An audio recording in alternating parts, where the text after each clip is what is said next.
The Best Christmas Present of All by Linda Jennings, illustrated by Catherine Walters. Read aloud by Big Papa Scott. Buster was a small dog with a black patch over one eye. He lived with Mr. Merryweather, who had taken him in when he was a stray. Buster loved his owner and their snug home, and when Mr. Merryweather's grandchildren came to visit, they would all go for long walks in the park together. Jake, Becky, and Rose would run with Buster and give him lots of treats.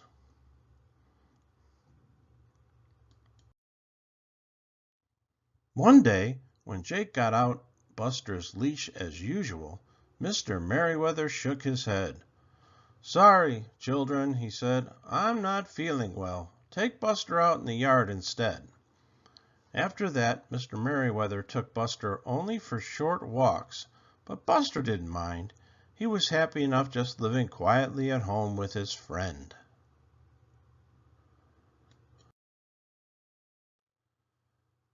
Then everything changed. One morning Mr. Merryweather did not come downstairs for breakfast. Buster whined and scratched at the kitchen door. Though he could hear Mr. Merryweather's faint voice from upstairs, the old man did not come down. Later that morning, Mr. Merryweather's daughter, Mary, arrived. As she gave Buster his breakfast, a big white van with a red cross on it pulled up in front of the house. Buster saw Mr. Merryweather being carried downstairs on a stretcher. He reached over to pet Buster, but before the little dog could lick his hand, Mr. Merryweather was taken outside to the white van.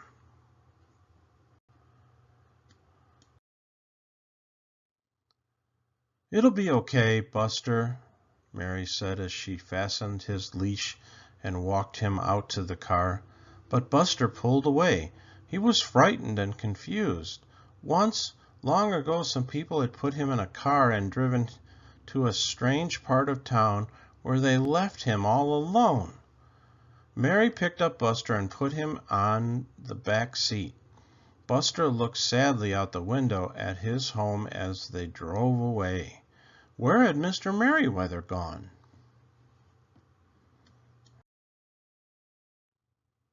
At last the car swung into a driveway, and Mary opened the back door. "It's Buster!" the children shouted as they rushed out of the house. "Grandpa has had a heart attack," said Mary. "He'll be in the hospital for a while, so we're going to take care of Buster." The children looked sad, but they petted Buster and offered him a cookie. "Can we take him for a walk?" asked Rose, tugging at his leash. But Buster was still scared. The children were making so much noise that he wanted to get away from them and go back to Mr. Merryweather.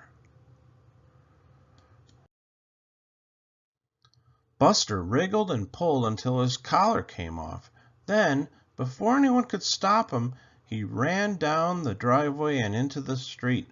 Buster was going home. But this part of town was unfamiliar to him, and some of the shoppers rushing along the sidewalks bumped into the little dog. A few people even yelled at him as he ran by. Their angry voices reminded Buster of the time when he was a stray. No one shouted at him when he was with Mr. Merryweather.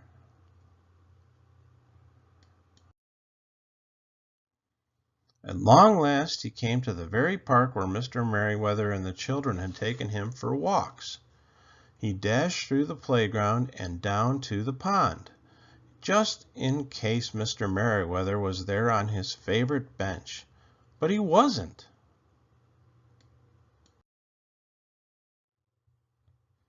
Buster sat down and hung his head. Suddenly, a big dog ran up to him. He sniffed Buster and began to growl. "Get lost, mutt," he barked as he chased Buster to the edge of the park before racing off again. Buster had to stop and rest. So much had happened to him that day, and he was tired and hungry. But there, right ahead, was his home. He ran up to it happily. The front gate was shut, so he jumped right over the wall. The house looked cold and empty. Buster scratched at the door, but Mr. Merriweather didn't come. Buster ran around to the back and looked through the low windows. No lights were on. No food was on the table. And then he knew that Mr. Merriweather was not there at all. It was raining hard now. Buster thought of the children and their warm hugs and delicious treats. But though he had found his way home, he didn't remember how to get back to them. He was lost again.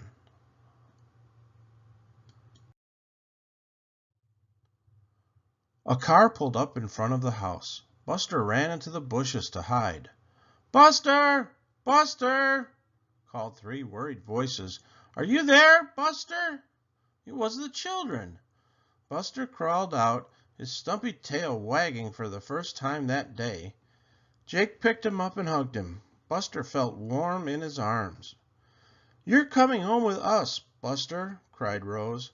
And all the way back in the car she fed Buster treat after treat and stroked his wet fur. Buster never ran away again, though he still missed his old friend. Then one special winter day, Buster had a surprise.